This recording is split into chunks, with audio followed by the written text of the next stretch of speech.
नमस्कार. देविकाच्या मैत्रिणी देविका आणि निरूपा सर्वच जणी सत्यावर हसत असतात. निरूपा तर मैत्रिणींसमोर सत्याला झिपऱ्या म्हणते, माकड म्हणते. हे मात्र मीराला काही आवडत नाही. मीरा म्हणते, कोण कसं माझ्या नवऱ्यावर हसू शकतं? कोणीही माझ्या नवऱ्यावर हसायचं नाही. कोण माझ्या नवऱ्याला झिपऱ्या आणि माकड म्हणू शकतं? असं प्राणी समजतात काय ते माझ्या नवऱ्याला? थांबा, आता मी माझ्या नवऱ्याला कसा हँडसम हिरो बनवते ना, तेच बघा. असा निश्चय मीरा मनाशी करते आणि सत्याला म्हणते, आता ना तुमचेही मी केसच कापून टाकणार आहे. त्या सत्या म्हणतो, नाही नाही धूमकेतू, असं काहीही करायचं नाही.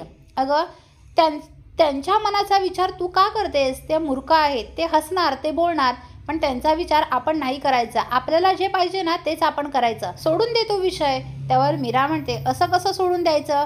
कोणी येऊन उद्या माझ्या नवऱ्यावर हसणार आणि मी ते खपवून घेणार का? नाही, कोणीही माझ्या नवऱ्याला काहीही बोललेलं हसलेलं मी खपवून घेणार नाही. सत्या घाबरतो आणि म्हणतो, नक्की धूमकेतूच्या मनात काय चालू आहे तेच कळत नाही. तर दुसऱ्या दिवशी सत्या आणि मीराला लग्नाला जायचं असतं. मीरा ही छानपैकी तयार होऊन बाहेर येते आणि सत्या देखील. मीरा सत्याकडे बघते आणि म्हणते, असं काय तयार झाला आहात?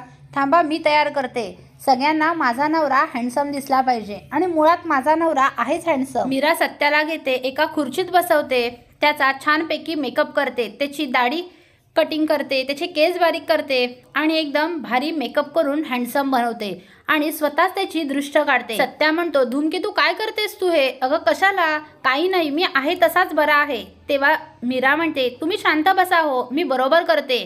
कोणाची हिंमत होणार नाही आता माझ्या नवऱ्याला झिपऱ्या म्हणण्याची. कोणी आता माझ्या नवऱ्यावर हसणार नाही.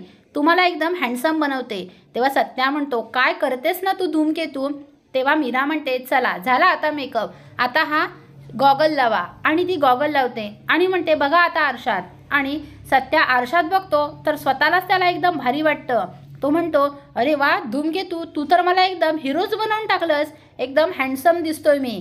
आणि एकदम असा ऐटीत सत्या बाहेर येतो. हॉलमध्ये देविका आणि निरूपा गप्पा मारत बसलेले असतात. सत्या असा डॅशिंगमध्ये हिरोसारखी एंट्री करतो हॉलमध्ये. तेव्हा निरूपा आणि देविका सत्याकडे बघतच राहतात. सत्या एकदम हँडसम हिरोज दिसत असतो. दोघेही आ करून बघत असतात. मागोमाग मीरा येते आणि सत्या लगेच गॉगल काढतो आणि म्हणतो, धूमकेतू बघितलंस का? काल जी लोक मला माकड झिपऱ्या बोलत होती, तीच लोक आज माझ्याकडे तोंड आ करून बघतायत, डोळे मोठे मोठे करून बघतायत, डोळे फाडून बघतायत.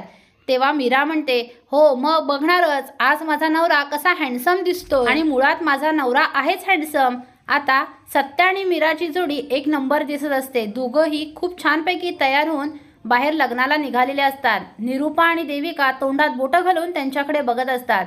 निरूपाला तर धक्काच बसलेला असतो. निरूपा मनात म्हणते, या पनवतीला, या फुलवालीने एकदम चेंजच करून टाकलं आहे. खरंच काहीतरी मला आता करायलाच पाहिजे. तर आता मीराने सर्वांना छानपैकी एक जोरदार धक्का दिलेला आहे. पुढील अपडेट पाहण्यासाठी व्हिडिओला लाईक आणि चॅनलला सबस्क्राईब करायला विसरू नका. थँक्यू.